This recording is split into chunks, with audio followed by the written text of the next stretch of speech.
আমি নবী কথা দিলাম রে ইয়াউমাল কিয়ামতের ময়দানে আমি নবী তোদের দুজনকে হাত ধরে জান্নাতে নিয়ে যাব। আরে বাবা, আপনাদের কসবার জমিনে এমন কোন গরিব নাই যার একখানা কাপড় যে ভিক্ষা করে খায় তারও ৩-৪টা কাপড়। তাহলে নামাজ কাজা দিয়া কেমনে নবীর দিদার পাইতে চান? নামাজ কাজা দিয়ে কেমনে জান্নাতে যেতে চান? নামাজ ছেড়ে দিয়ে কেমনে আপনি মাওলারে পাইতে চান? নামাজ বাদ দিলে আমার মাওলা আপনারে চিনবে না, আমার রাসূল আপনারে চিনবে না। ইয়াউমাল কিয়ামতের বাজারে জাহান্নাম হবে একমাত্র আপনার আমার ঠিকানা। জোরে বলেন ঠিক কি না? এ দুনিয়ার মুসলমান শুই না লও গো,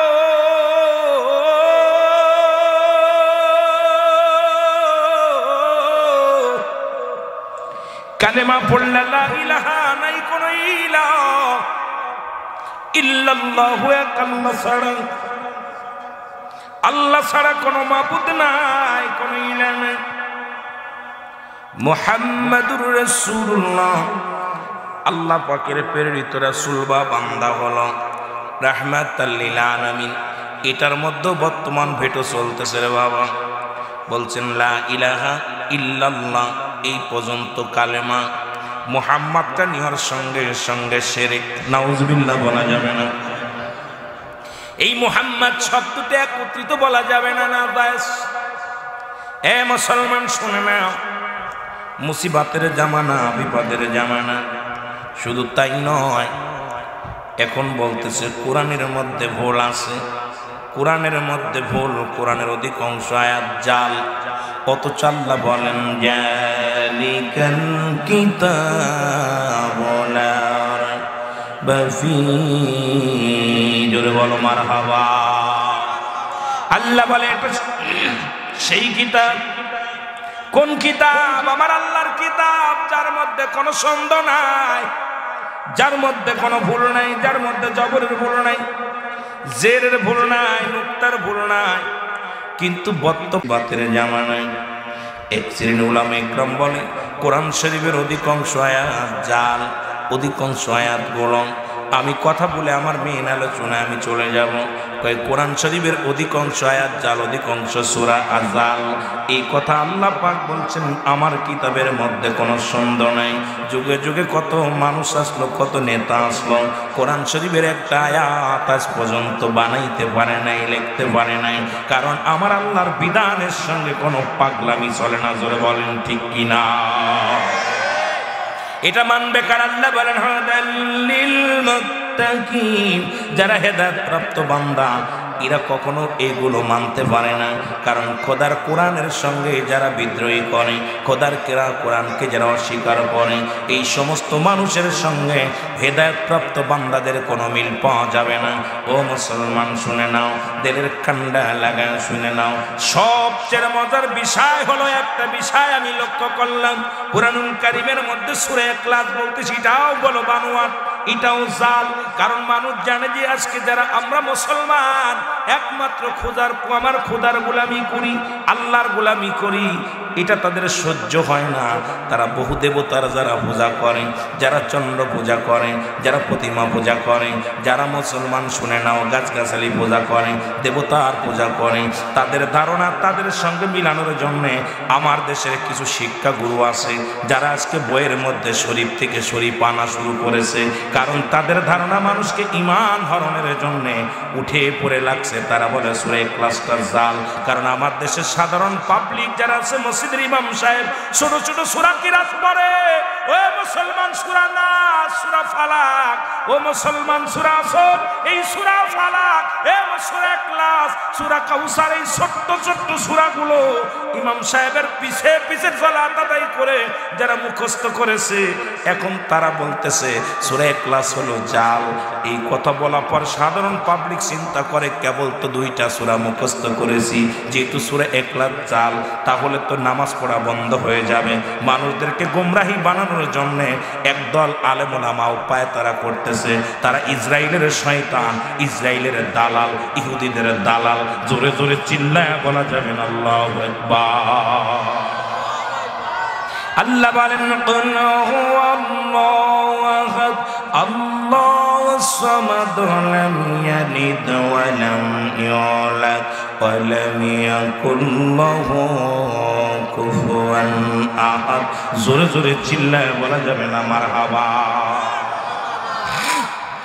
হাতটা মুছে ফেলুন এটা চুন লাগায় না মুসলমান গভীর মনোযোগ শুনে নাও যে কথা বলতেছিলাম দিলের কান্ডা লাগা শুনে নাও আল্লাহ ডাকতে বলে হাবিব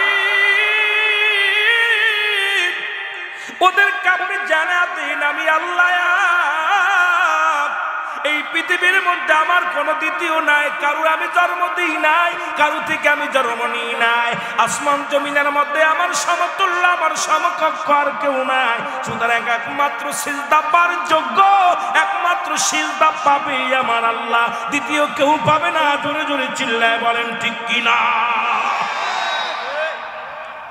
মানুষকে গুমরাহি বানানোর জন্য অসংখ্য ইহুদিদের দালালগুলো উঠে পড়ে লাগছে আপনাদের ঈমান হরণ করার জন্য কি অবস্থা চলতে জানেন বাথরুমে বইয়া সালাম দেওয়া জায়েজ নাউজুবিল্লাহ আরো জোরে মুহাম্মদ নামটা নেওয়াই শিরক নাউজুবিল্লাহ বলেন না নবী সাহাবীদের ভুল ছিল নবীদের ভুল ছিল আমাদের ভুল নাই বলতেছে নবী সাহাবীদের ভুল ছিল তারা মূর্খ আমরা শিক্ষিত আমাদের ভুল না এসেই তো দুঃখজনক ওয়াজ কি শুনবেন বাবা ওয়াজ এখন সাধারণ পাবলিক আছে বিপদের মধ্যে আমি যেটা বলতেছি আমি একটা বলতেছি আরেকজন একটা বলতেছি এই যে সমাজ এখন জনগণ চিন্তা করছে আমরা কোনটা মানবো কোনটায় যাব কোন দিকে যাব বিপদের মধ্যে আছে ঘোর পাকে আছে আমার মুসলমান বাবারা শুনে নাও গভীর মনোযোগ মানব জীবনের অমূল্য সম্পদের নাম হলো ঈমান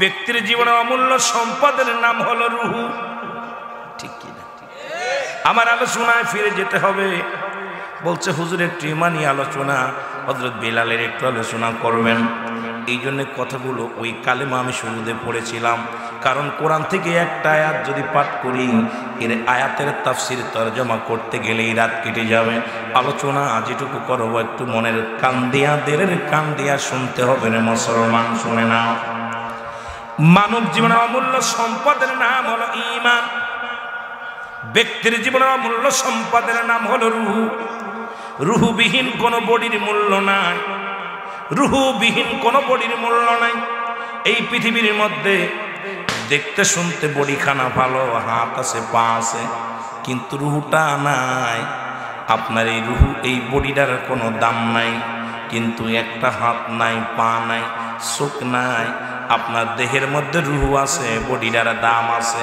যতক্ষণ পর্যন্ত আপনার দেহের মধ্যে রূহ থাকবে আপনি অসুস্থ হলে হাসপাতালে ওই ঘরের মধ্যে 2-4 বছর বিছনায় পড়ে আছেন আপনাকে কেউ বিদায় করবে না কারণ আপনার দেহের মধ্যেও অমূল্য সম্পদ হলো আপনার যেটা রূহ এই রূহটা থাকার জন্য আপনার বডিটার দাম বাড়ছে রূহ যদি চলে যায় কখন আর বডির দাম নাই এই বডিটার বিদায়ের জন্য সবাই ব্যস্ত হয়ে যাবে ছেলে বলবে বিদায় করে দাও বিবি বলবে বিদায় করে দাও মা বলবে বিদায় করে দাও স্ত্রী বলবে বিদায় করে দাও বন্ধু বলবে বিদায় করে দাও ইমাম সাহেব বলবে তাড়াতাড়ি করো মাতবার এসে বলে তাড়াতাড়ি কবর করো চেয়ারম্যান মেম্বার এসে বলে বিদায় করে দাও আর রাখা যাবে না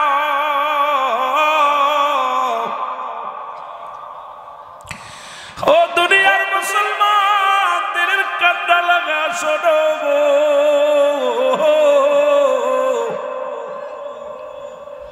ওই 5 তলা 10 তলা বাড়ি থেকে টেনে হিচড়ে তোমার নামাইবে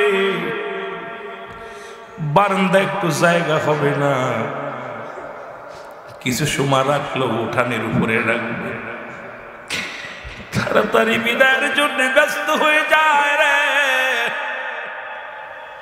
কারণ এই হলো দুনিয়ার নিয়ম রে মুসলমান কার জন্য তুমি ঘুষ খাও কার জন্য সুদ খাও কার জন্য জিনা ব্যভিচার করো কার জন্য অন্যায় করো এই পৃথিবীর কেউ তোমার নয় এই পৃথিবীর বালাখানা বানাইলা দালান কোটা বানাইলাম বাড়ি গাড়ি করলাম কিচ্ছু নিয়ে যেতে পারবা না এই জন্য কবি একটা আফসোস করে বলে আজ না হয় কাল কাল তুমি যাইবা কবরে, মরার পরে দেখবে চেয়ে গো তোমার সবই রইল পড়ে, মরার পরে দেখবে চেয়ে।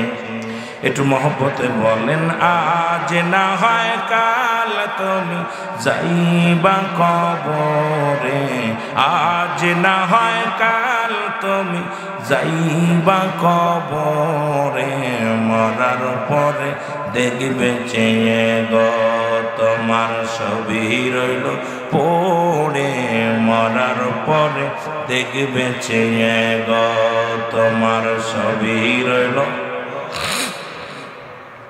একটু চোখের পানি ছেড়ে কাঁদেন না বাবা, আলোচনায় চলে যাব, ইমানই আলোচনায়। শুধু একটু কথা বলতে যায় কবরের কথা এসে যায় বারবার। আর আমিরুল আমিন সিদ্দিকী কবরের কথা, নবীর শান, বাস্তবতা নিয়ে কথা না বললে আমার মনে শান্তি পায় না, এই জন্য একটু বলি। রে আজ না হয় কাল তুমি যাইবা কবরে, আজ না হয় কাল তুমি বা কবরে, মরার পরে দেখবে চেয়ে গো তোমার সবই রইল পড়ে, মরার পরে দেখবে। রে দাদাই গেছে বাবাই গেছে কেউ আইল না ফিরে, দাদাই গেছে বাবাই গেছে কেউ আসলো না ফিরে, তোমার তো যাইতে হবে গো ভাই অন্ধকার কবরে, তোমার তো যাইতে হবে গো, বলেন তোমার তো যাইতে হবে গো ও ভাই অন্ধকার কবরে, তোমার তো যাই। ঘর করলাম বাড়ি করলাম সবই যাইবাসে রে, বাড়ি করলাম গাড়ি করলাম সবই যাইবাসে রে, তোমার তো যাইতে হবে গো ভাই অন্ধকার কবরে, তোমার তো যাইতে হবে গো। কুল্লু নাফসিন যায়কাতুল মউত, প্রতিটা প্রাণীর মৃত্যুর স্বাদ গ্রহণ করতে হবে। স্রষ্টার মৃত্যু নাই, সৃষ্টির মৃত্যু আছে। তুমি সৃষ্টি, তোমার মৃত্যুর পেয়ালা পান করতে হবে। এত বাড়াবাড়ি কিসের জন্য বলেন ঠিক না? এই দুনিয়ার মুসলমান,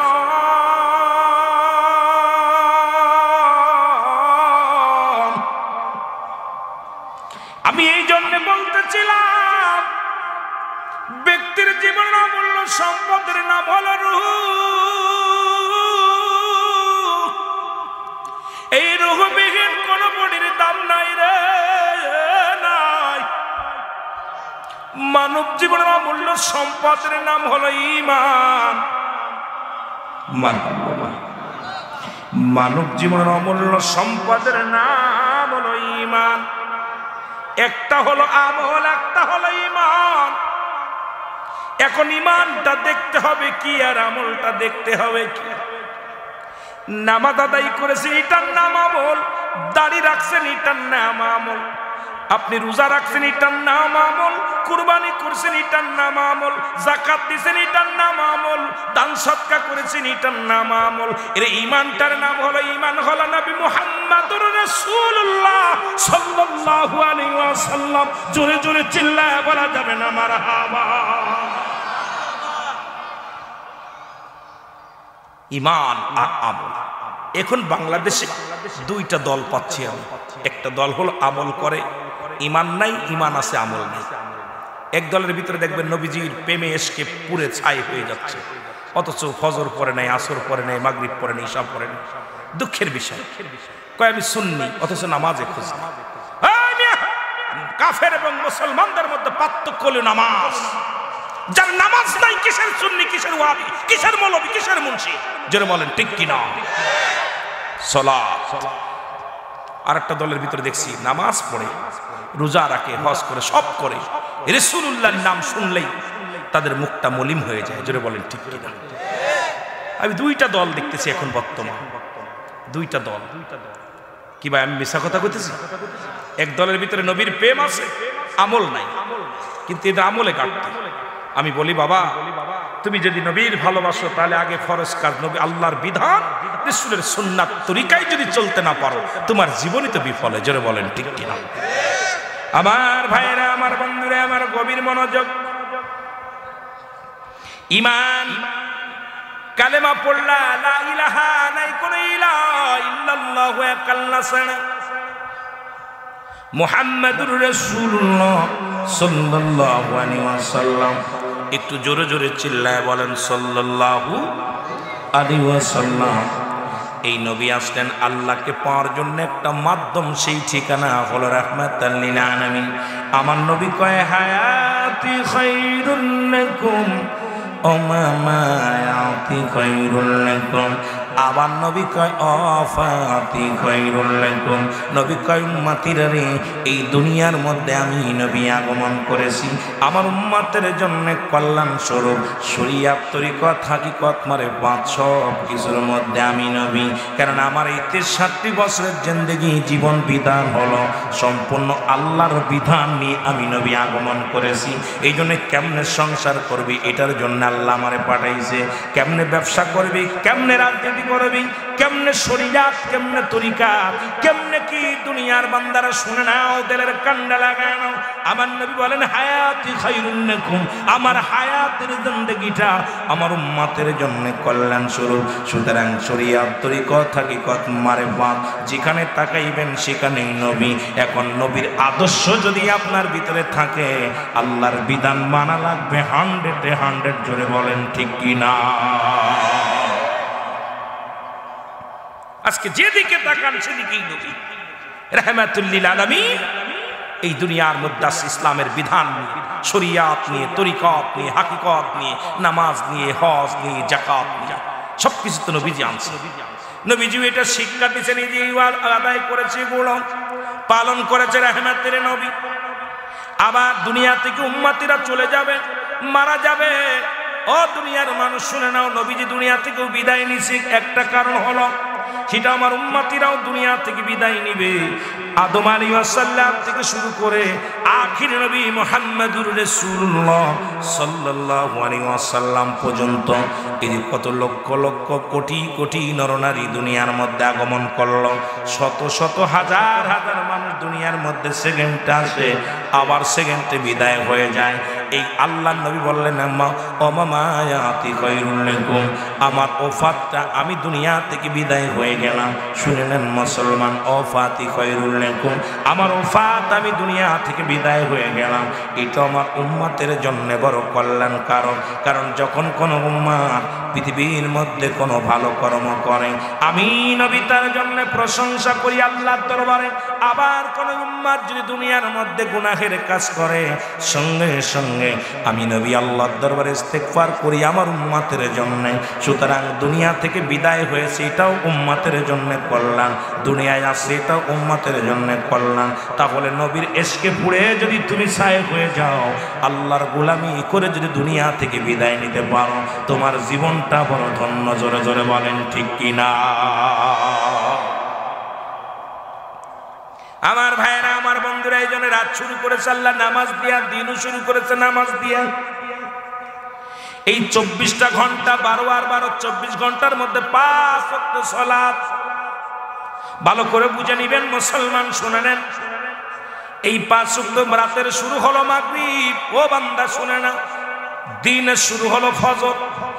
ফজরে 2 রাকাত সুন্নাত নামাজ তুমি আদায় করলা, নবীর প্রেমিক হয়ে গেলা। আবার এবার 2 রাকাত ফরজ নামাজ তুমি আদায় করলা, আল্লাহর গোলাম হয়ে গেলা। এখন যদি রাতের দিনের মধ্যে তোমার মৃত্যু হয়, তুমি হলে আমার নবীর প্রেমিক, আল্লাহর গোলাম। যার ফজরের নামাজ নাই সে আল্লাহর প্রেমিক হতে পারবে না, আল্লাহর গোলাম হতে পারবে না। গোলাম যদি হতে হয় আর প্রেমিক যদি হতে হয়, ফজরে এই শীতের রাত্রে উঠতে হবে, সালাত আদায় করতে হবে। জোরে বলেন ঠিক কিনা?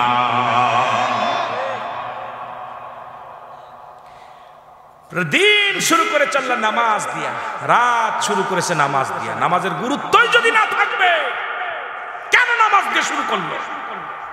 সন্ধ্যা মাগরিবের নামাজ হলো, রাতের শুরু হলো মাগরিব। বান্দারে দুনিয়ার মধ্যে তুমি এই 12টা ঘন্টা আল্লাহর জমিনের মধ্যে কত নিয়ামত বক্ষণ করলা, জমিনের মধ্যে হাঁটাহাঁটি করলা। এই জমিনের মধ্যে দৌড়াদৌড়ি করলাম, আল্লাহর নিয়ামতগুলো খাইলাম, বাতাস গ্রহণ করলাম, অক্সিজেন নিলাম। ও বান্দা শুনে নাও, এখন তোমার রাত শুরু করেছো, আগে আল্লাহর প্রতি জিকির করো। এই জন্য রাতের শুরুতেই আমার আল্লাহ 3 রাকাত ফরজ নামাজ নির্ধারিত করে দিল। বান্দারে যখন তুমি 3 রাকাত ফরজ নামাজ পড়লাম, তুমি হয়ে গেলে আল্লাহর গোলাম। এখন 2 রাকাত সুন্নাত নামাজ যখন আদায় করলাম, সঙ্গে সঙ্গে তুমি হয়ে গেলে আমার আল্লাহ, আমার নবীর প্রেমিক। এখন রাতের মধ্যে যদি মৃত্যু হয়, তোমার মৃত্যুটা হবে আমার রাসূলের প্রেমিক, আল্লাহর গোলাম। কত সুন্দর বিধান! 24টা ঘন্টার মধ্যে মুসলমান শুনে না, এখন আমরা দুনিয়ার মধ্যে জিন্দেগিটা এত সুন্দর করে গড়ে দিল আমার আল্লাহ। গড়ার জন্য পাঠাইলেন রাহমাতুল লিল আলামিনকে। মারহাবা বলা যাবে না? এ মুসলমান শুনে নাও, তারপরও আমরা জাহান্নামে যাব, কারণ আল্লাহর বিধান অস্বীকার করি, আল্লাহর আইন মানি না। আজকে সব বুঝি, এটা ভালো মন্দ সব বুঝি, যে এই পথটা ভালো, এই পথটা খারাপ, এখানে ভালো পাওয়া যাবে, এখানে মন্দ পাওয়া যাবে, লাভ তো সবাই বুঝি। তারপরও বান্দা সবাই জানি জাহান্নাম আছে, জান্নাত আছে। আল্লাহ তো ইমানদারের জন্য প্রস্তুতি করে রাখছে।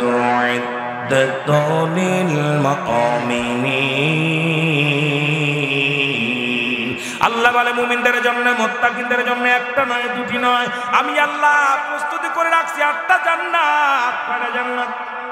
এরা জোরে বলা যাবে না, কয়টা জান্নাত? আল্লাহ বলে ইমানদারের জন্য, মুমিনদের জন্য প্রস্তুতি করে রাখছি 8টা জান্নাত। আর যারা বেঈমান, কাফের, মুনাফিক, তোমাদের জন্য প্রস্তুতি করে রাখছি আমি একটা। আমার আল্লাহ বলে তাদের জন্য আমি প্রস্তুতি করে রাখছি ওই কাফের বেঈমান মুনাফিকদের জন্য আমি আল্লাহ প্রস্তুতি করে রাখলাম 7টা জাহান্নাম। আল্লাহ ঘোষণা করে দিয়েছেন জান্নাতীদের জন্য, ঈমানদারের জন্য প্রস্তুতি হলো জান্নাত, বেঈমানদের জন্য প্রস্তুতি হলো জাহান্নাম। এটাও তো আল্লাহ বুঝায় দিছে, এই পথে চললে জান্নাত, এই পথে চললে জাহান্নাম। কথা কি? যদি এখন শোনেন, আপনাদের এই পথে গেলে ডাকাতি ধরবে, কেউ যাবেন? কথা কই না? এই পথে বাঘ আছে, বাঘ। কথা কই না? এই মাহফিলের মাঠে আসতে গেলে বাঘে ধরে ধরে খাচ্ছে, আপনি আসবেন? কথা কয় না কেন? আল্লাহ তো কয় কি, এই পথে চললে গেলেই বিপদ, এই পথ অবলম্বন করো না। এই পথে চললেই বিপদ, এই পথে চললেই শান্তি। কোন পথ শান্তি, কোন পথ অশান্তি, এটা আমার আল্লাহ বুঝাইয়া দিছে। আর সেই জন্য যুগে যুগে অসংখ্য নবী আছে বোঝানোর জন্য, আর সর্বশেষ নবী রাহমাতুল লিল আলামিন আছে তার উম্মতদেরকে সঠিক পথ দেখানোর জন্য। এরপরও আমরা বুবা রইলাম, অন্ধ রইলাম। আল্লাহর আদালতে আমি কি জবাব দিব? রাসূলুল্লাহর উম্মত হয়ে স্বীকৃতি পাওয়া সম্ভব হবে না। জোরে বলেন ঠিক কি না? কষ্ট, যেদিকে তাকায় সেদিকেই কষ্ট, যেদিকে তাকায় সেদিকে। ঈমান আনলেন হুজ্জাত আব্দুল হুজ্জাত, কালেমা পড়লেন। ঈমান এত কঠিন, এমন এত সহজ না মুসলমান, শুনে নাও। হুজ্জাত নামে একজন পাগল কালেমা পড়লেন, লা ইলাহা ইল্লাল্লাহু মুহাম্মাদুর রাসূলুল্লাহ। কাফেররাও জানতো এই কালেমা পড়লে মূর্তি পূজা করা যাবে না। আবু জেহেল জানতো, আবু লাহাব, আবু সুফিয়ান সবাই জানতো এই কালেমা পড়লে আমাদের মন গড়া মতো চলা যাবে না। কথা কই না কেন? এই কালেমা পড়লে নামাজ ছাড়া যাবে না, এই কালেমা পড়লে সুদ খাওয়া যাবে না, এই কালেমা পড়লে ঘুষ খাওয়া যাবে না, এই কালেমা পড়লে দুনিয়ার মধ্যে নামাজ ছাড়া যাবে না, এই কালেমা পড়লে বেগানা মহিলার সঙ্গে আর এইরকম অন্যায়ভাবে চলা যাবে না, এই কালেমা পড়লে মালে কম দেওয়া যাবে না। তারাও জানতো, এই জন্যে কালেমার বিরোধিতা করেছে। কারণ এই কালেমা পড়লেই তো ঈমান আনতে হবে, আল্লাহ আল্লাহ রাসূল ব্যতীত আর অন্যদিকে তাকানোর সময় থাকবে না। ঠিক না? আমার ভাইয়ের আব্দুল হুজ্জাত কালেমা পড়লেন, লা ইলাহা, নাই কোনো ইলাহা ইল্লাল্লাহু, এক আল্লাহ ছাড়া। এই মুসলমান চাচাই যখন শুনতে পাইলেন, ডাকতে বলে, হুজ্জাত তুমি নাকি কোন কালেমা পড়েছো? ডাকতে বলে, চাচা গো কালেমা পড়েছে, আল্লাহ ছাড়া কোনো মাবুদ নাই, আল্লাহ ছাড়া কোনো মাবুদ নাই। তার প্রেরিত রাসূল হলো হযরত মুহাম্মাদুর রাসূলুল্লাহ সাল্লাল্লাহু আলাইহি ওয়াসাল্লাম। তার প্রেরিত রাসূল বা বান্দা, জোরে জোরে বলো মারহাবা। বাতিজা বলে, বাতিজা যখন কালেমা পড়লেন, চাচায় কয় বাতিজারে কালেমার অর্থ এটা না, তুমি কি কালেমার অর্থ জানো? বলে কি কালেমার অর্থ কি? বলে কালেমার অর্থ হলো আজ থেকে তোমার খানা বন্ধ, খাইতে পারবা না, খানা বন্ধ। হুজ্জাব বলে চাচা কালেমার অর্থ যদি খানা বন্ধ হয়, দিলাম বন্ধ করে, কারণ আজকে থেকে আমি আর এক ওয়াক্ত খানা খাইতাম না। কালেমার কালেমা পড়ার কারণে খানা ছেড়ে দিলেন, হুজ্জাব খানা বন্ধ হয়ে গেল। আর জোরে জোরে কালেমা পড়ে লা ইলাহা ইল্লাল্লাহ ইল্লাল্লাহু ইল্লাল্লাহ, জোরে লা ইলাহা। এ মুসলমান শুনে নাও, জোরে জোরে কালেমা পড়তে লাগলেন। একদিন, দুদিন, 3 দিন পার হয়ে যায়। সবাই এসে দেখতে বলে হুজ্জাবের চাচা কালেমা পড়ে, হুজ্জাব কালেমা পড়ে, কালেমা সারে দেয়। এই কালেমার জন্য এত পাগল। হুজ্জাবের চাচা কয় তারে তো খানা বন্ধ করে দিছি, তাহলে কেন কালেমা পড়ে? কালেমা কয় খানা যখন বন্ধ করেছ ও তো মাথা নত করে না। আমার আল্লাহর দরবারে চোখের পানি ছেড়ে কান্দার বলে, আল্লাহ তুমি সব কিছুর মালিক, তুমি সব কিছু নেওয়ার মালিক। দুনিয়ার সব কিছু ছাড়তে পারি, আল্লাহ আমার জবান থেকে তুমি মধুর কালেমা সরাইয়া নিলে না। জোরে বলেন মারহাবা। হুজ্জাবকে ডাকা হলো, বাবা তুমি কালেমার অর্থ জানো? কয় চাচা আপনি বললেন খানা বন্ধ, আমি তো খানা খাই না, খানা খাই না, কিন্তু কালেমা জবান থেকে আমার নিতে পারবেন না। দেখেছিলাম মিয়ানমারে মুসলমান, শুনে নাও এ মুসলমান, 500 কোরআনের পাখিদেরকে একত্রিত করে বলা হলো তোরা কোরআন ছেড়ে দে, এই কোরআনটাকে ছেড়ে দে। কোরআনের পাখিগুলো কোরআনটা বুকের মধ্যে আঁকড়ে ধরেছিল। ওদিন বলেছিল কোরআন ছাড়বি না, জীবন দিয়া দিবি। বলে জীবন দিতে রাজি আছি, কোরআন ছাড়তে রাজি নয়। তাদেরকে গ্রাস ফায়ার করা হলো। 500 কোরআনের হাফেজগুলো মাটিতে লুটায়া পড়েছে, কিন্তু কোরআন ছাড়ে নাই। আল্লাহর বিধান, আসমানি কিতাব, এটা অসম্মান হবে, এটা কোনোদিন মানতে পারবো না। এই কোরআনটা বুকে ধরে ধরে শত শত কোরআনের পাখি দুনিয়া থেকে বিদায় হয়ে গেছে, কিন্তু জীবন দিয়ে গেছে। তারা জীবনের মায়া করে নাই, কোরআনের মায়া করেছে। আর আমরা খালি জীবনের মায়া করি, কোরআনের মায়া করি না, আমলের মায়া করি না। জোরে বলেন ঠিক কিনা? আমি আশ্চর্য হয়ে গেলাম। তাদেরকে বলা হলো, প্রশ্ন ধরে এনে সামনে লাইন করে দাঁড়া করা হলো। তাদেরকে বলা হলো যে তোমরা কোরআন ছেড়ে দাও, কোরআন ছাড়বে না, জীবন দিবে। তারা উচ্চ কণ্ঠে বলেছিল কোরআন ছাড়তে পারবে না, জীবন নিয়ে যাবা। কোরআনটা এই সঙ্গে বুকের সাথে কোরআনটাকে চাপে ধরেছে। সবাইকে ফায়ার করা হলো। একটা ছেলে ভয়ে কোরআন ফেলে নেয়, প্রত্যেকটা ছেলে কোরআনটাকে বুকে ধরে রাখছে, আঁকড়ে ধরে রাখছে। কারণ যুগে যুগে কোরআনের পাখিদের উপরে আঘাত আসছে। কোরআনকে শেষ করতে পারলে মুসলমানদের একদম শেষ করা, একদম গুমরাহি করা কোনো ব্যাপারই না, মামুলি ব্যাপার। এই জন্য আমাদের দেশকে বাবারা কোরআনের দেখেন, এখন বই পাঠ্যে যে পাঠ্য বইতে যা লেখা শুরু হয়েছে, আমরা ছোটবেলা পড়েছি আল্লাহ তুমি রিজিক দাতা, নাম তাই রাজা, সব প্রাণীকে দাও গরুজি, দাও তাই খরা। তোমার তরিফ তোমার গানে জেগে ওঠে বড় বেয়ানে, বিলে জিলে মাঠে রুজি পায় যে পাখির ঝাঁক। মৌমাছিরা গুনগুনিয়ে যায় যে কাজে গান শুনিয়ে, পিঁপড়ারা পায় খুঁজে হার কঠিন শ্রমে ময়দানে। আল্লাহ কলকাসিম হাবিবুল্লাহ, আল্লাহ কয় যারা দিন মজুরি, যারা মেহনত করি আমার বন্ধু। জোরে বলো মারহাবা, আরে জোরে বলো না।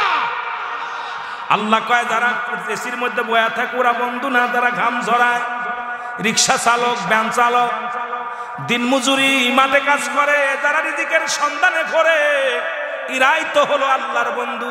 এখন আমি যদি আপনাদের বন্ধু বলি, এখন নামাজ না পড়লে বন্ধু হওয়া যাবে না। যদি নামাজ না পড়েন তাহলে শয়তানের বন্ধু হবেন। শরীয়তের বিধানও ঠিক রাখবেন এবং হাকিকতের বিধানও ঠিক রাখবেন, ইসলামের বিধান ঠিক রাখবেন, তাহলে আপনি যখন আপনি দিন মজুরি হবেন তখন আপনাকে আমার আল্লাহ বন্ধু বলে কবুল করে নিবে। জোরে বলেন মারহাবা। কি মজার কথা!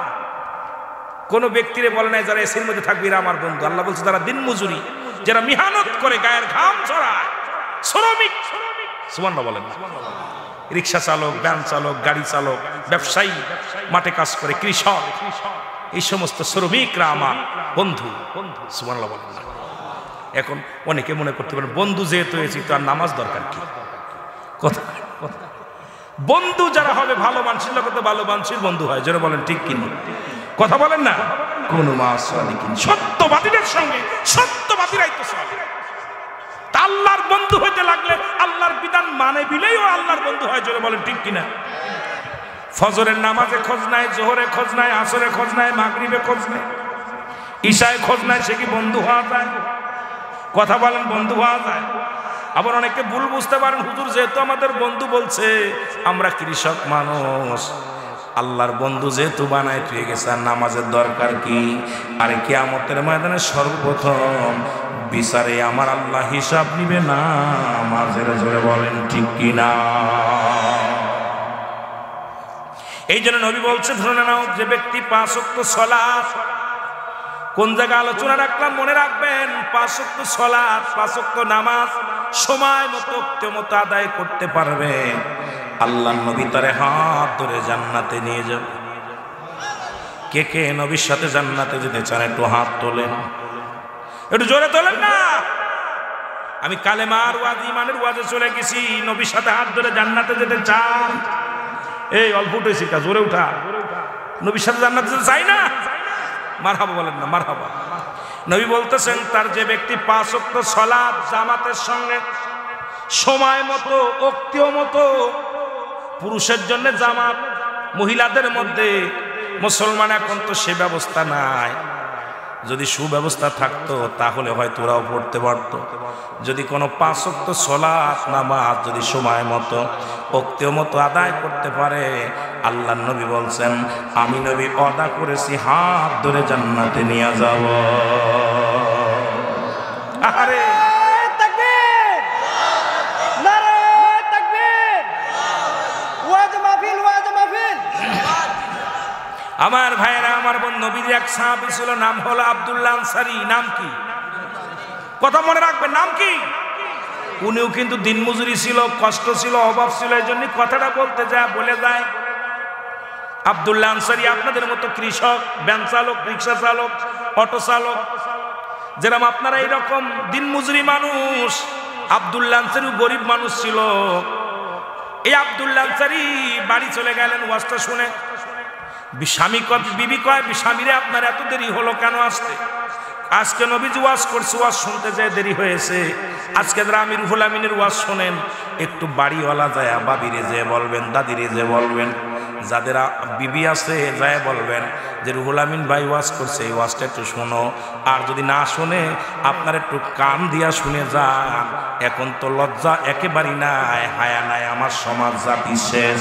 এখন কথা বলতে গেলে অনেক কথা এসে যায়, আর এই সমাজ ওয়াজ করতে গেলেও ভয় করে, কারণ কখন যেন ধরা পড়ে যায়। কারণ এখন হক কথা বলতে গেলেই বিপদ, নামাজের ওয়াজ করতে গেলে বিপদ, পর্দার ওয়াজ করতে গেলে বিপদ, সুদ ঘুষের ওয়াজ করতে গেলে বিপদ। যদি ইমাম সাহেব সুদ ঘুষের ওয়াজ করে, সকালবেলায় কয় হুজুর আপনি টোপলা গুছায় বাড়ি যান। কথা কয় না, কথা কয় না।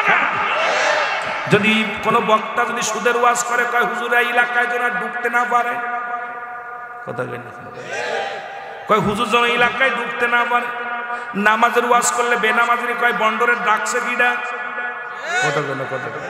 কোথায় যাব? পর্দার ওয়াজ করলেই তো প্রশাসন হাতের মধ্যে হ্যান্ডকাপ নিয়ে বসে আছে। কতক্ষণ পর্দার ওয়াজ করলেই, কারণ বেইবেলার বাইরে মহিলাদের কথা গেলেই তাকে তালাক দেওয়া যায়। কথা কয় না, এখন দেখি আমাদের দেশে অনেক মহিলা বক্তা বাইর হয়ে গেছে। লজ্জাজনক ব্যাপার, শুনে নেন। কারণ এটা মুসিবাতের জামানা, গজবের জামানা। এটা সেই জামানা জাহান্নামীদের অবস্থা নিজের পায়ে নিজে কুড়াল দিতেছি। এখন দেখি 1 ডজন খানিক মহিলা বক্তা বাইর হয়ে গেছে।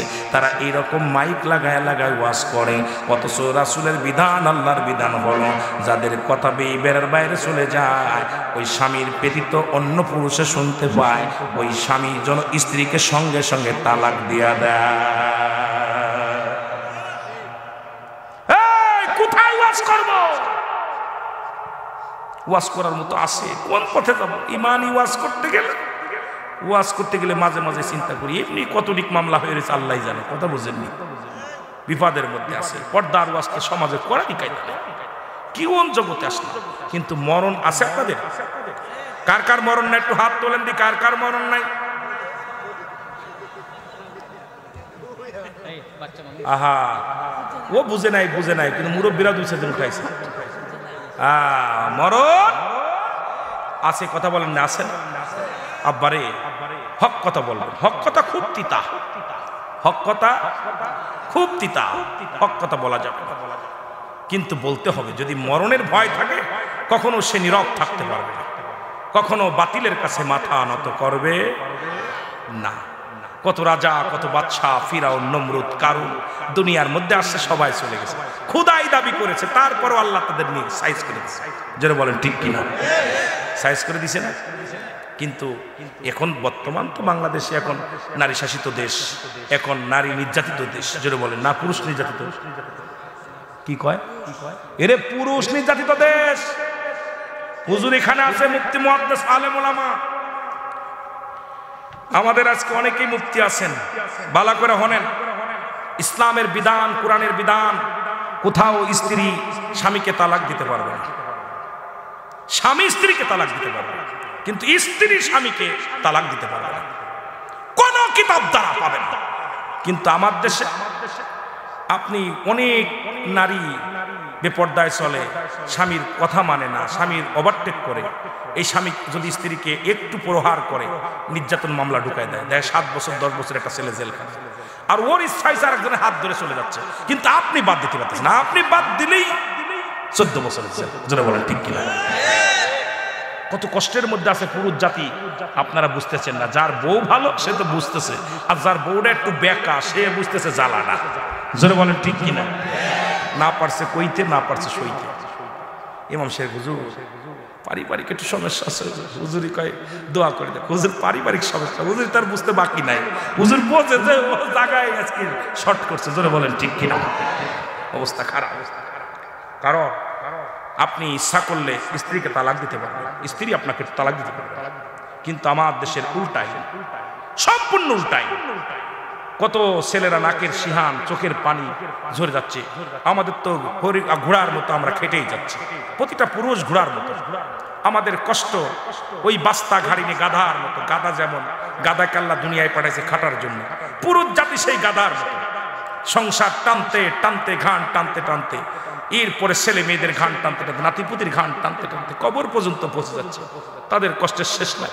আমার মা বোনেরা যদি একটু খেয়াল করে যে এই স্বামীটা এই কত কষ্ট করে আমার জন্য, আমার ছেলে মেয়ের জন্য, ভবিষ্যতের জন্য, সে গাধার মতো পিঠে বাস্তা বেঁধে কষ্ট করতেছে। জীবনেও কোনো স্ত্রী স্বামীর উপরে মাতবাড়ি করে না, কোনোদিন স্বামীকে কষ্ট দিবে না। কারণ স্বামীর প্রতি তার সম্মান, ভালোবাসা বেড়ে যাবে যদি সে একবার খেয়াল করে যে আমার স্বামী তো গাধার মতো, ঘোড়ার মতো, শুধু চলছে আমার জন্য, নিজের জন্য। আজকে আমার দেশের অবস্থা, এদিক থেকে ফিরে আসার মতো পথ আমি পাচ্ছি না। অবস্থা খুব ভয়ঙ্কর। জোরে বলেন ঠিক কিনা? আর একটু জোরে বলেন ঠিক কিনা? বড় কষ্টের মধ্যে আছে। আমি বলবো না, আপনি বলবেন না, কে বলবে? এ মুসলমান শুনে না, আব্দুল্লাহ আনসারী মনে আসেনি? যা বলে বিবিরে আজকে নবী ওয়াজ করছে, যে ব্যক্তি 5 ওয়াক্ত সালাত আদায় করবে, 5 ওয়াক্ত সময় মতো মতো সালাত আদায় করবে, নবী তার হাত ধরে জান্নাতে নিয়ে যাবে। বিবি বলে, স্বামী রে, আপনার কাছে টাকা চাই না, পয়সা চাই না, কেমন বউ, বউটা কেমন দেখেন? বলতে, স্বামী রে, আপনার কাছে কোনো সম্পদ চাই না, স্বর্ণ অলংকার চাই না, বাড়ি চাই না, কাপড় চাই না, আপনি আমাকে একটু সুযোগ করে দিবেন, আমিও যেন সময় মতো অক্তেও মতো আমার আল্লাহর গোলামি করতে পারি, সালাত আদায় করতে পারি। হে স্বামী, আপনার কাছে আমি কিচ্ছু চাই না। আর আমরা অফিস থেকে বাড়ি আসলি তো আমার কাপড় কই, এটা কই, ওটা কই। আর কেমন বিবি বলতেছে, স্বামী আপনার কাছে খাবার চাই না, পড়তে চাই না, কিচ্ছু চাই না, আপনি আমাকে একটু সুযোগ করে দিবেন, আমি যেন 5 ওয়াক্ত নামাজটা সময় মতো আদায় করতে পারি। আপনি রাসূলুল্লাহর সঙ্গে জান্নাতে যাবেন, আমাকেও নিয়ে যান। দেখছেন কত বিবি, কত আদর্শবান বিবি। নবীজি একদিন নয়, দুদিন নয়, 3টা দিন নবীজি সালাম ফিরাইলেন, আসসালামু আলাইকুম রাহমাতুল্লাহ। নবীজি ডান দিক বাম দিকে সালাম ফিরে তাকায়, দেখে আব্দুল্লাহ আনসারী নামাজে আসে কিন্তু দৌড়ায়া বাড়ি চলে যায়। নবী ডাকতে বলেন, সাহাবীরা রে, ও আমার সাহাবীরা শোনো, আমি আজ কদিন লক্ষ্য করি আমার আব্দুল্লাহ আনসারী নামাজে ঠিকই আসে, কিন্তু প্রতিদিন তো নামাজ শেষে আনসারী বাড়ি একটু দাঁড়াইতো, এখন নামাজ শেষ করে আনসারী কেন দৌড়ায়া চলে যায়? সাহাবীরা বলে, হুজুর নিশ্চিত দুনিয়ার কোনো প্রেমে পড়ে গেছে, নিশ্চিত বিবির প্রেমে পড়ে গেছে, এই জন্য বাড়িতে দৌড়ায় চলে যায়। আমার নবী ডাকতে বলে, সাহাবীরা রে, আমি নবী নিজেই যাব,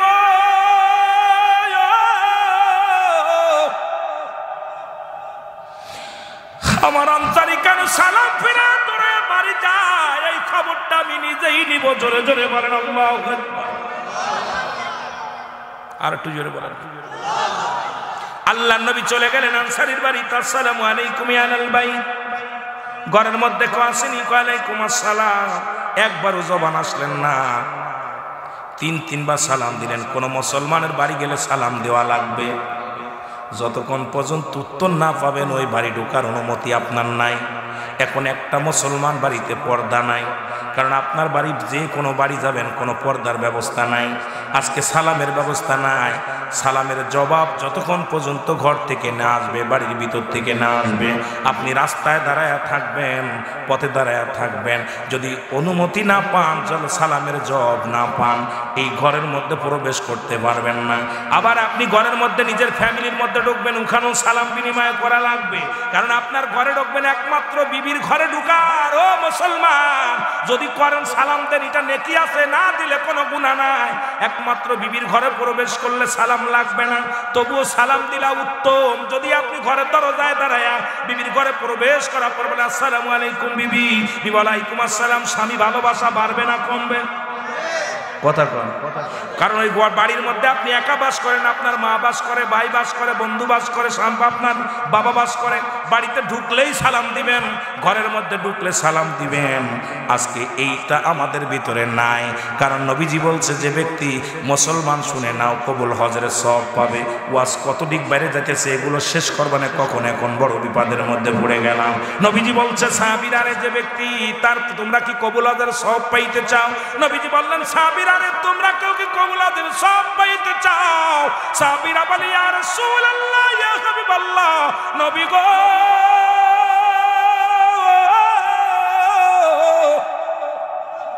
আমাদেরকে কি কাজ করলে কবুল হজরের সওয়াব পাইব, আমাদের বইলা দেন। আল্লাহর নবী বলে, যাদের ঘরে পিতা মাতা জীবিত আছে, তোমরা বাড়িতে সালাম দিবা, আসসালামু আলাইকুম মা, আসসালামু আলাইকুম বাবা, তোমার আমল নামায় একটা করে কবুল হজরের সওয়াব লেখা হয়ে যাবে। জোরে বলেন মারহাবা। আর একটু জোরে সালাম দেন। হুজুর লজ্জা লাগে, প্রেমিকারা তো বারে বারে সালাম দেন, যারা প্রেম করছে যুবক, আসসালামু আলাইকুম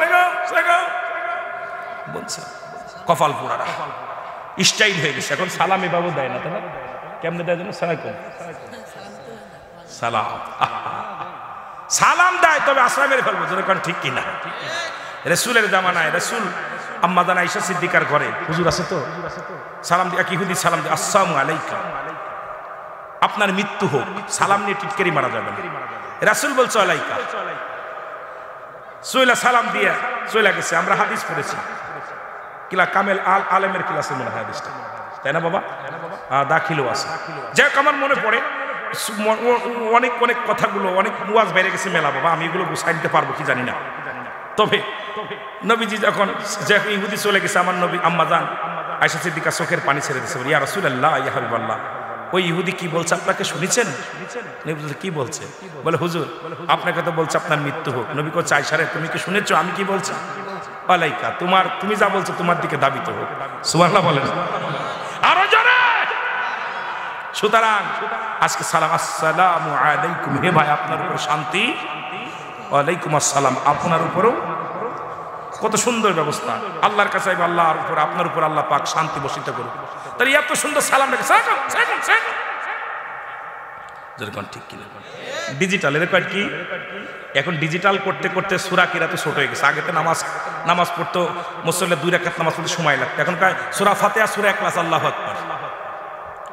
এখন আমাদের দেশের মৌলবীরা কোজে নিয়ত করা লাগবে না, ও আর নিয়ত করে না, আল্লাহু আকবার কোজে যাও কষ্ট করে একটু পড়তো নিয়ত কথা বলে না কেন নিয়াত। এখন নিয়ত বন্ধ, কয় নিয়ত করা লাগবে না, কয় আসর পড়ছি মাগরিব পড়ছি আল্লাহু আকবার, কথা বুঝেননি? এখন করতে করতে এখন সূরা ফাতিহা সূরা ইখলাসটা পড়তে সময় লাগে, সূরা ফাতিহা পড়তে সময় লাগে। এখন ডিজিটাল নামাজ পড়া শুরু করছে, সূরা ফাতিহা সূরা ইখলাস আল্লাহু আকবার, ঠিক কিনা? না সবচেয়ে বড় চোর হলো নামাজি চোর। আর আমার দেশের ডিজিটাল মৌলবীরা এই চোরগুলো বানানোর জন্য একদম হায় উঠে পড়ে লাগে, চাই মৌলবীরা সব ওদেরকে ভয় দেয় যে নামাজ খুশি সাথে আদায় করতে হবে, তাকবীরের সাথে নামাজ পড়তে হবে, সুন্দরভাবে আত্মীয়ত করতে হবে, দোয়া দুরূদ পড়তে হবে, সানা পড়তে হবে, দোয়া মাসুরা পড়তে হবে, সুন্দরভাবে শিক্ষা দাও। এখন সালাম ফিরে ইমাম সাহেব সালাম ডান পাশে বাম পাশে ফিরে পিছনে দেয় 2 কাতার নাই, কথা কয় না কথা কয়। নামাজ শেষ করে আস্তাগফিরুল্লাহ রাব্বি মিন করে দোয়া দুরূদ পড়বে, একটু তওবা পড়বে, ওই সময় সালাম ফিরে না শেষ। জুম্মার দিনের অবস্থা তো আরো ভয়ঙ্কর, কথা কইতে দিল জুম্মার নামাজের দিনে তো অবস্থা খারাপ। আর এখন আরো ভেজাল বাতাচ্ছে, মৌলবীরা বলতেছে ওই মাসলা দিছে যে সুন্নাত নফল এগুলো মসজিদে পড়া দূরত্ব নাই, তোমরা বাড়িতে পড়ো। বাড়িতে পড়ে কয়টা? ও তো ফরজ নামাজি পড়ে না, সুন্নাত পড়বে না, কথা কয় না কেন? ও তো নামাজই পড়ে না। যাও এক দুই ওয়াক্ত আসছিল, তাও ওই ইমাম সাহেবের মাসালা শুনে ও কয় যে হুজুর তো কইছে এগুলো বাড়িতে পড়বি, ও সুযোগ পাইছে, ও বাড়িতে হইতেছে, ও বাড়িতে পথে প্রস্রাব করে কুলুপ পর্যন্ত করে না, কথা কয় না কথা কয় না। এগুলো দেখি মাঝে মাঝে মাঝে মাঝে হাসি, চিন্তা করি যে কি হলো দেশটা ডিজিটাল বানাইতে বানাইতে সমাজটারে নোংরার পথে নিয়ে যাচ্ছে। জোরে বলেন ঠিক কিনা? নেই তো কোনো আশা, বন্ধ মুখের ভাষা, চারিদিকে দেখি শুধুই অন্ধকার, ঠিক কিনা? গান গাওয়ার সময় নেই, আপনাদের গান গাইতে আসি, ওয়াজ করতে আসি, গল্প করি তো শেষ করতে পারি। আমার মুসলমান বাবারা শোনানো, আব্দুল্লাহ আনসারী নবীজি সালাম দিলেন, 3 বের কোনো উত্তর পাইলেন না। রহমতের নবী একটু মনে কষ্ট পাইয়া, নবী রহমতের নবী একটু কষ্ট পাইয়া ফিরে চলে আসলেন। পিছন থেকে ডাকতে বলে কি দূর, নবীজি একটু দূরত্ব চলে আসলেন, পিছন থেকে দৌড়ায় আব্দুল্লাহ আনসারী হাফায়া দৌড়ে আর বলে ওয়ালাইকুম আসসালাম ইয়া রাসূলুল্লাহ, ওয়ালাইকুম আসসালাম ইয়া হাবিবাল্লাহ, ওয়ালাইকুম আসসালাম ইয়া রাহমাতাল লিল আলামিন। আল্লাহ নবী আনসারীরে 3 বার সালাম দিলাম, তুমি 3 বারই উত্তর দিলা, তার মানে বুঝতে বাকি নাই আমি যখন সালাম দিয়েছিলাম তুমি সালামটা শুনেছিলে, উত্তর কেন দাও নাই? বলে ইয়া রাসূলুল্লাহ ইয়া হাবিবাল্লাহ, কেন আমি উত্তর দিই নাই, কেন জবাব আমি আপনাকে দিতে পারবো না। যদি একটু দয়া করে আমার বাড়িতে যাইতেন তাহলে আমি বলতে পারতাম নবী গো ইয়া রাসূলুল্লাহ ইয়া হাবিবাল্লাহ, একটু যদি বাড়িতে যাইতেন। নবী বলে চলো। বাড়িতে গেলেন, আব্দুল্লাহ আনসারী দরজা খুলে দিলেন। দরজা খোলা পরে দেখে বিশাল একটা গর্ত খোঁড়া, বড় একটা গর্ত খোঁড়া। নবী বলে আনসারী এত বড় গর্ত কেন তোমার ঘরের মধ্যে? বলে নবী গো নবী, আপনি যখন আমার সালাম দিয়েছিলেন তখন আমি গর্তের মধ্যে উলঙ্গ অবস্থায় বসেছিলাম। ইয়া রাসূলুল্লাহ ইয়া হাবিবাল্লাহ, এই কারণে আপনার সালামের জবাব দিতে পারি না।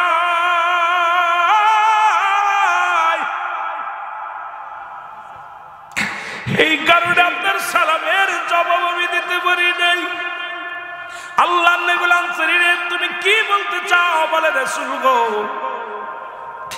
ইয়া রাসূলুল্লাহ, তখন আমি উলঙ্গ অবস্থায় গর্তের মধ্যে বসেছিলাম। আমার বিবি নামাজের মধ্যে ছিল, এই কারণে আমি সালামের জবাব দিতে পারি না। আমার নবী বলে, আনসারী রে কি বলো তুমি, আমারে বলো, ভেঙ্গে বলো। আনসারী বলে, ইয়া রাসূলুল্লাহ, আমি যখন বাড়িতে এসে আপনার ওয়াজটা যখন বাড়ি নিয়ে আসি, বাড়ি এনে আমার বিবিরে বলি, বিবিরে আজকে নবীজি ওয়াজ করছে, যে ব্যক্তি 5 ওয়াক্ত সালাত 5 ওয়াক্ত নামাজ সময় মতো ওক্তীয় মতো আদায় করতে পারবে, আল্লাহর নবী তার হাত ধরে জান্নাতে নিয়ে যাবে। ইয়া রাসূলুল্লাহ, এই ওয়াজটা যখন আমি আমার বিবির কাছে করি, আমার বিবি আমার হাতটা ধরে চোখের পানি ছেড়ে বলেছিল, স্বামী, পৃথিবীর মধ্যে দামি কাপড় চাই না, খাবার চাই না, দুনিয়ার মধ্যে কোনো কিছু চাই না, আপনি আমাকে একটু সুযোগ দিবেন, যেহেতু আপনি আমার স্বামী, আপনার কাছে আমি একটা দাবি করব, আমাকে একটু সুযোগ দিবেন, আমিও যেন সময় মতো নামাজটা আদায় করে নিতে পারি। ইয়া রাসূলুল্লাহ, ইয়া হাবিবাল্লাহ, আমরা স্বামী স্ত্রী মিলা, আমাদের কাপড় হলো একখানা।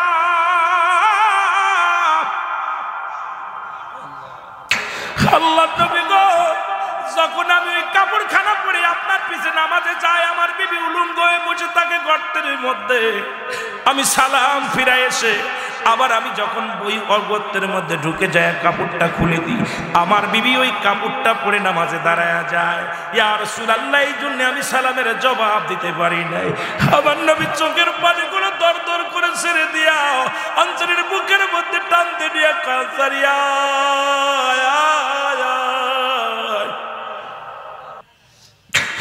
আমি নবী কথা দিলাম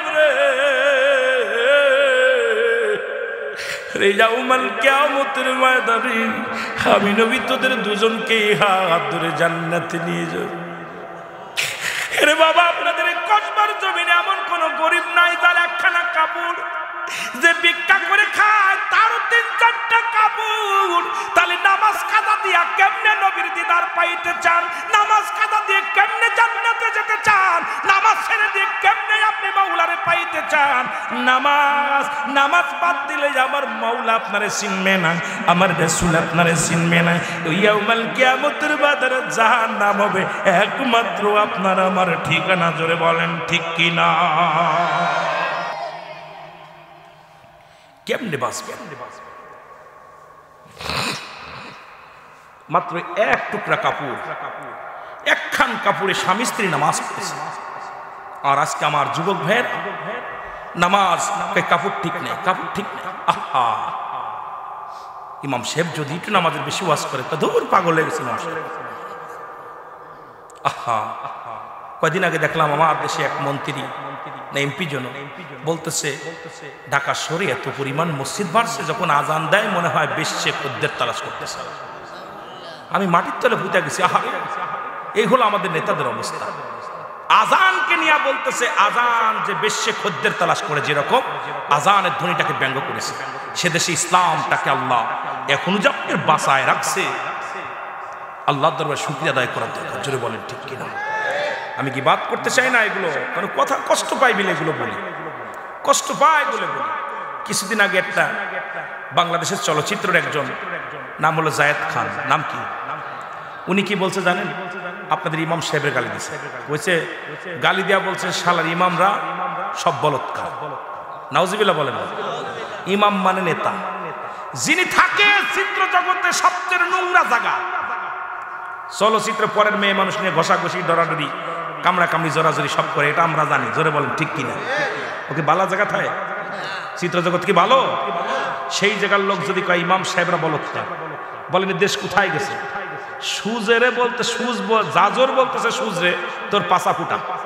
ওই মুড়ি ভাজে কোনটা? মুড়ি একটা মহিলার একটা ইসের মধ্যে মুড়ি ভাজে না, ওটার অনেকগুলো ফোটা না? কথা কয় না কেন? ওটার কি কয়? জানজোর। আমাদের ওদিকে জাজর বলে। এখন সুজের হলো কয় ফুটা? আমাদের হয়তো এই 2-4 লক্ষ ইমামের মধ্যে একজন ইমাম হয়তো বলৎকার করছে, ভুল একজন করে ফেলেছে, হয়তো একজন মৌলবী করে ফেলেছে, তার জন্য আপনি বলে দিলেন শালার ইমামরা, সারা বাংলাদেশে ইমামরা বলৎকার। তাহলে আমাদের ইমামদের ইমান এত বড় দুর্বল, এখনো পর্যন্ত প্রতিবাদ হয় নাই। কি কষ্ট, এর চেয়ে কষ্ট থাকতে পারে? করবে কি? কারণ আমরাই তো কিলাকিলি করতেছি প্রতিদিন। এগুলো উগ্র উগ্র অগ্রসর করতে হবে না। বললাম একরাম চোখ বুঝে আছে, তা আমারে কই নাই। ইমাম সাহেব বলতেছে তা আমারে কই নাই। ওই ইমাম বলতেছে আমারে, আরো পীর সাহেব কইতে আমারে তো কই নাই। আরে উপরে যখন থুতু ফেলে সবার গায়ে লাগে, এই জন্য যখন আলেম ওলামারা বলে সব আলেম ওলামা ঐক্যবদ্ধ হতে হবে, এগুলোর বিরুদ্ধে আমাদের কথা বলতে হবে। যারা বলেন ঠিক কিনা? বসে থাকার সময় নাই, বসে থাকা সময় নাই। বাঁচবি কতদিন? জোরে বলেন ঠিক কিনা? এ মুসলমান গভীর মনোযোগ। ওয়াজ কিন্তু রেখে গেছি। আবার বলতেছিল বাবা মার কবুল হজের সবের কথা মনে আসেনি? কথাক্ষণ মনে আসেনি? রাসূল বললেন, সাহাবীরা আস্তে আস্তে উঠে চলে গেলেন। দেখো অজার নয়নে হারলে দাঁড়ায় দাঁড়ায় কান্দে, অজার নয়নে কান্দে। নবীজি যা বলেন, সাহাবীরা তোমরা কেন কান্দো? সাহাবীরা বলে, ইয়া রাসূলুল্লাহ, ইয়া হাবিবাল্লাহ, এই দুনিয়ার মধ্যে আমাদের মা নাই, আমাদের বাবা নাই। যদি ওয়াজটা আগে শুনতাম, যদি আলোচনার আগে জানতে পারতাম, এই নেকি থেকে আমরা বঞ্চিত হতাম না। কারণ যাদের আব্বা আছে, মা আছে, কপাল ভালা, কপাল তাদের ভালো রে বাবা। রাসূল বললেন, সাহাবীরা তোমরা কেন কান্দো? সাহাবীরা বলে, হুজুর আমাদের মা নাই, আমাদের বাবা নাই। আল্লাহর নবী বলে, সাহাবীরা রে তোমরা কি আমার মতো এতিম? আলম ইয়াজিদ এতিমান ফাআ। আল্লাহ বলে, হাবিব আপনাকে আমি এতিম বানাইলাম। কে বানাইছে? যদি বলেন না কে? আবার জোরে আল্লাহ বলেন, হাবিব আপনাকে আমি এতিম বানাইলাম। কেমন এতিম? যখন 6 মাসের গর্ভে গো, 5 অথবা 6 মাসের গর্ভে নবীজির আব্বা দুনিয়া থেকে বিদায়। যখন 6 অথবা 7 বছর বয়স, মা জননী বিদায়। 6 বছর 6 মাস যখন বয়স, দাদা আব্দুল মুত্তালিব বিদায়। এই দুনিয়ার মধ্যে নবীর মতো এতিম কেউ ছিল না। আমার আল্লাহ ডাকতে বলে, আমার হাবিবের চোখে পানি।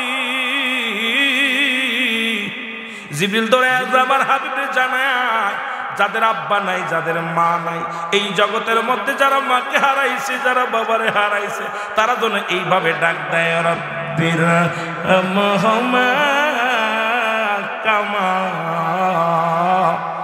রব্বায়ানি সগীরা। দেখেন না কি মজা! নবীর চোখে পানি, সাহাবীদের চোখের পানি।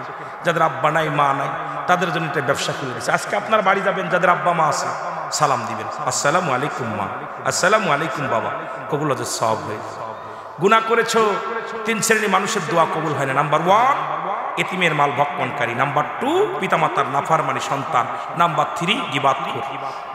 এই 3 শ্রেণীর মানুষের দোয়া আল্লাহ কবুল করতে চায় না। বাড়ি যাও, মাল লগে বিয়াদবি করেছো, পাটা জড়ায় ধরো, পা জড়ায় ধরো, বাবার সঙ্গে পাটা জড়ায় ধরো, বাবা মার সঙ্গে ও শব্দ করো।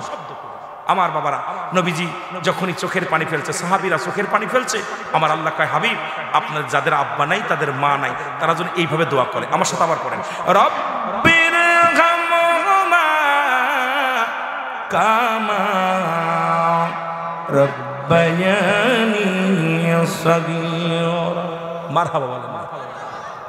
আল্লাহ ডাকতে বলে, হাবিব ওদেরকে শিখায় দেন, আমার রব, আমার প্রতিপালক, আমার পিতামাতার সগীরা গুনাহ মাফ করে দাও, কবিরা গুনাহ মাফ করে দাও।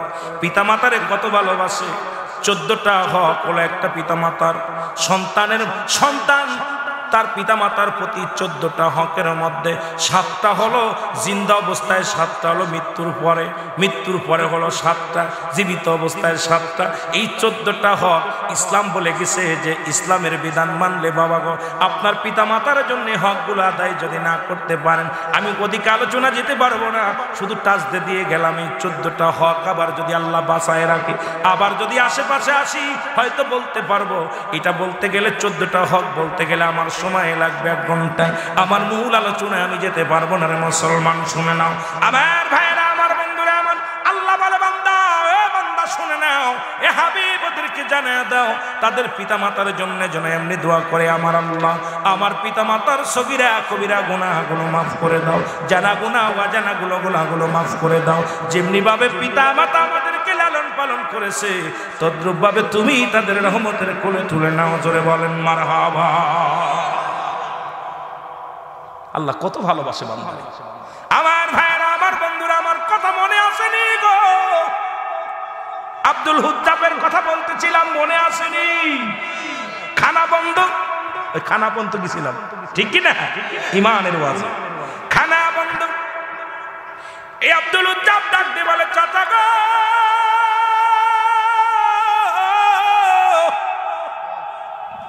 কালেমার অর্থ যদি খানা বন্ধ হয় আমি এক গিলাস পানিও পান করব না, খানা খাবো না, তবু আমার মাওলারে ছাড়ব না।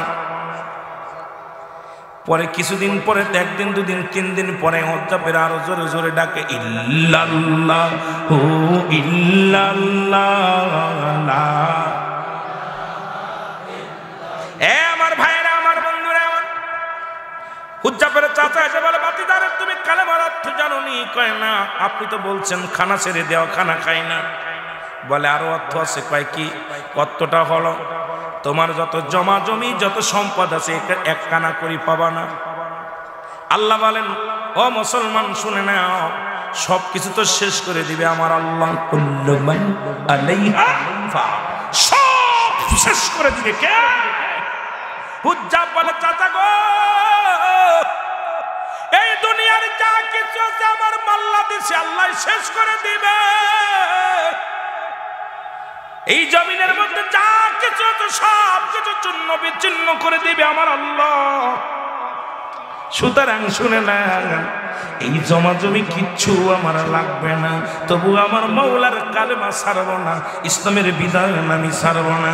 ইল্লাল্লাহু ইল্লাল্লাহ লা ইলাহা। মারহাবা বলেন না?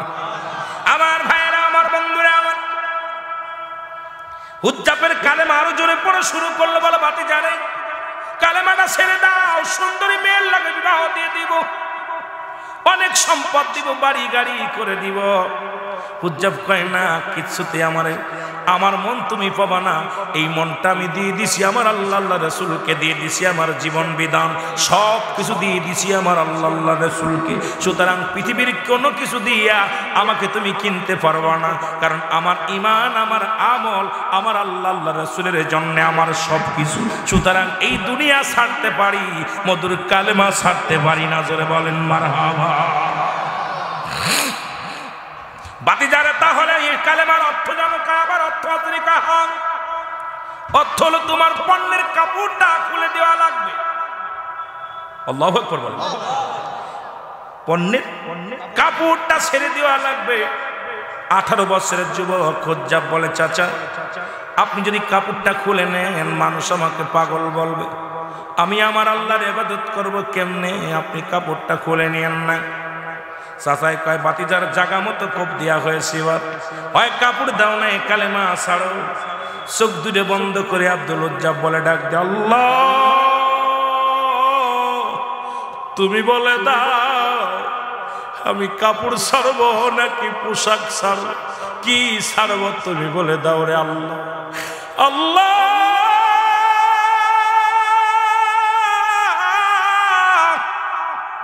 তুমি বলে দাও আমি পোশাক ছাড়ব নাকি কাপড় ছাড়ব। পোশাক ছেড়ে দিলে আমি এই দুনিয়ার মধ্যে আমি লাঞ্ছিত হব, আর যদি তোমার ছেড়ে দিয়ে আমি জাহান্নামে যাব। আল্লাহ তুমি আমার ঠিকানা বলে দাও, আমি কি ছাড়ব। খবরের খামের মাধ্যমে খবর আসে, কাপড় ছেড়ে দিলে কাপড় পাবি, ইমান ছেড়ে দিলে ইমান পাবি না। ইমান ছাড়লে রে বাবা তুই যাবি জাহান্নামে, তোর হবে ঠিকানা। দুনিয়ার সব ছেড়ে দাও, কালেমা ছেড়ো না। হুজ্জাব কাপড়টা টান দিয়ে খুলে ফেলে দিয়া চিল্লা বলে, লা ইলাহা ইল্লাল্লাহু মুহাম্মাদুর রাসূলুল্লাহ। জোরে জোরে চিল্লা বলেন মারহাবা। ইলহাম আসে, হুজ্জাব কাপড় ছেড়ে দে, এর জান্নাতি কাপড় পাবি, কিন্তু ঈমান গেলে আর ঈমান পাবি না, ঈমানটা ধর। হুজ্জাব কয় চাচা এই লন কাপড়। কাপড় ছেড়ে দিয়ে হুজ্জাব দৌড়াইতে লাগলেন। 18 বছরের যুবক, যে তাকে সে পাগল মনে করে দিলাম, আর বড় বড় পাথরগুলো মারে, রক্ত ঝরে রে। হুজ্জাব কয় মক্কা মদিনার মানুষেরা রে, তোরা পাথর মারে, ছোট ছোট পাথরগুলো মারে, আমি সইতে পারি না, ওই পর্যন্ত আমার এই পাশে থাকতে হবে, আমার রাসূলের কদম মোবারকে যেন যাইতে পারি। আরে পাগল দেখতে পালি 12 বের মক্কা মদিনার মাসুম ছোট ছোট বালকের ঢিলা পাথর মারতে লাগলেন। হুজ্জাব চোখ দুটো বন্ধ করে বলে, আল্লাহ তোমার পর যদি এত কষ্ট হয় তবু কোনো দুঃখ নাই, আল্লাহ যতক্ষণ পর্যন্ত আমারে তুমি বাঁচায় রাখো, ঈমানটা যেন নষ্ট না হয় রে আল্লাহ, আমার ঈমানের পরীক্ষা তুমি নিতেছো, আমি যেন ঈমান হারা না হই, বাতিলের কাছে যেন মাথা নত না করি, জোরে বলো মারহাবা। দুনিয়ার মুসলমান শোনো গো, একটা ধরে চলে গেলেন মায়ের কাছে, ছোট্টবেলা বাবা মারা যায়, মার অন্য পুরুষের সঙ্গে বিবাহ বন্ধনে আবদ্ধ হয়েছে, বাইরে থেকে ডাকতে বলে মা,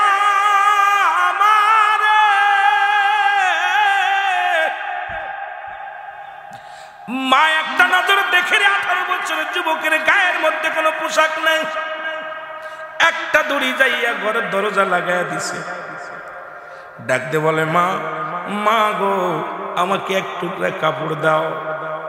মা বলে বাবারে তুই কে, তোরে চিনি না। কয় মা গো আমার বাবার নাম অমুক, আমার চাচার নাম অমুক, আমার নাম আব্দুল, মা গো আমার নাম হুজ্জাব। মা গো ছোট্টবেলা আমার বাবা মারা যায়, মা গো আজ থেকে 15 বছর আগে মা গো তুমি আমারে ফেলে থুইয়া অন্য পুরুষের সঙ্গে বিবাহ বসেছে গো মা, আজকে বড় বিপদের কারণে আমি কালেমা পড়ার অপরাধে খানা বন্ধ, গায়ের কাপড়টা পর্যন্ত কইলা নিছে, চাচা আমার সম্পদ থেকে বঞ্চিত করেছে গো মা, তুমি এক টুকরা কাপড় দাও। মা বলে বাবা আমার কোনো ছেলে ছিল না, দুনিয়ায় কারো বিয়ে করি না আমি, আমার কোনো সন্তান না। কয় মা গো তোমার দুটি পায়ে পড়ে বলি মা গো একবার তাকায়া দেখো আমি তোমার সেই হুজ্জাব। মা গো ও মা, 5 বছরের শিশু সন্তান রেখে তুমি চলে এসেছিলে গো মা, মা, মা বলে যখন সন্তান ডাক দিছে মায়ের কলিজার মধ্যে লেগে গেছে। কয় বাবা রে তুই আমাকে মা বলে ডাক দিছিস, আমার অন্তর কাঁদে, একটু দাঁড়া। ভিতর থেকে এক টুকরা কাপড় ফেরে সুরে মানলেন, কাপড়টা হুজ্জাব পায়ের মধ্যে গায়ের মধ্যে লাগাইয়া পিছন মুখ তাকাইয়া দোষ শুরু করে। পিছন থেকে মা ডাকে হুজ্জাবের তারা, আজ থেকে তোর 18 বছর তোর বয়স হয়ে গেছে বাবা, আজ থেকে তোর 5 বছরের সন্তান আমি রেখে এসেছিলাম রে, তুই অনেক বড় হয়ে গেছিস, একবার তোরে দেখতে চাই রে বাবা, টাকা দেখ একবার তোর মা জননীকে, আর একবার মা বলে ডাক, একবার আমার মুখের দিকে তাকায়া দেখ। আব্দুল হুজ্জাব বলে মা, মা, মা গো, যার ভালোবাসার কারণে আমি ঘর ছেড়েছি গো মা, যার ভালোবাসার কারণে আমি পণ্যের কাপড়ে ছেড়েছি মা, যাকে ভালোবাসার কারণে আমার জমা জমি সব কিছু হারাইছি মা, মা গো সেই নবীর কদমে আমি যাব, সেই মাওলার প্রেমে পড়িয়া রাসূলুল্লাহর প্রেমে পড়িয়া আমি সব হারায় ফেলেছি মা, তুমি আমাকে আর ডেকো না, পিছনে আর ডেকো না, আমি রাহমাতুল লিল আলামিনের কদমের মধ্যে যাব মা গো, একটু দোয়া করো, আশীর্বাদ করো, জোরে জোরে চিল্লায় বলো মারহাবা।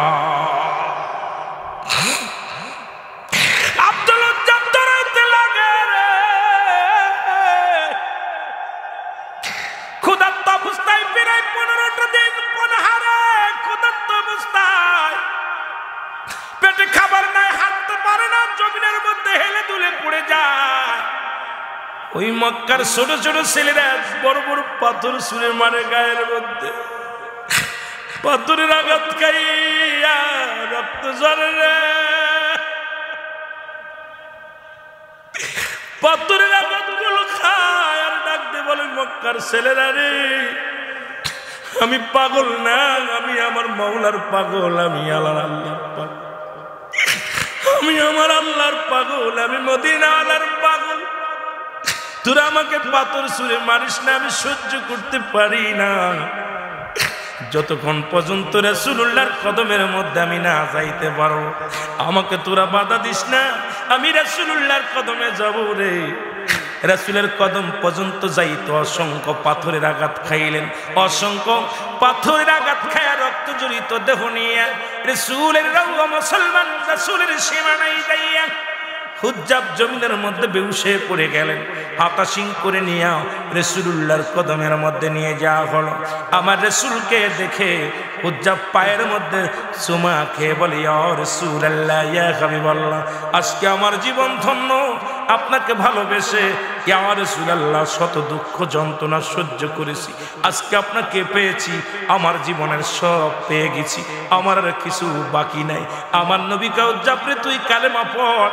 আমার নবীজি কালেমা পড়ায়া দেয় হুজ্জাব রে, লা ইলাহা ইল্লাল্লাহু।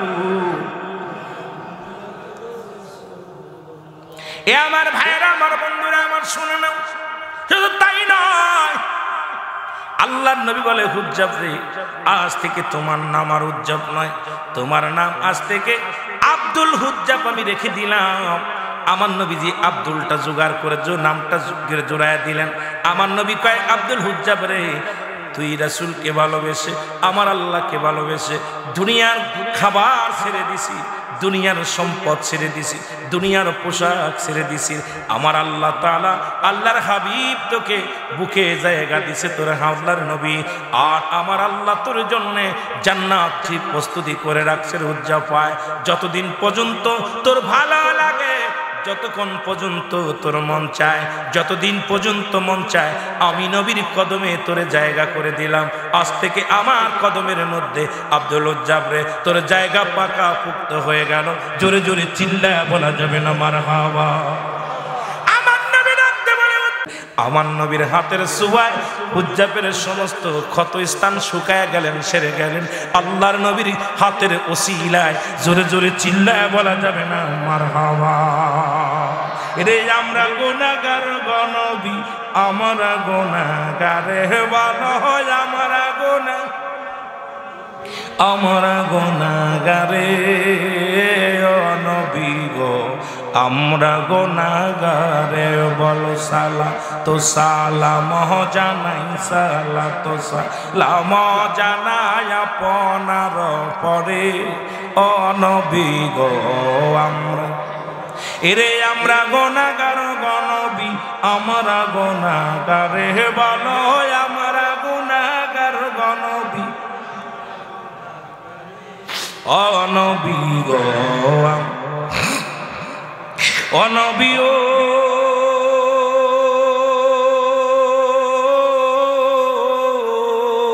এই দক্ষিণ খার ইসলামিয়া যুব সংগঠনের আশেকের দলে ফেলে তারা চোখের পানি, ফেলে তারা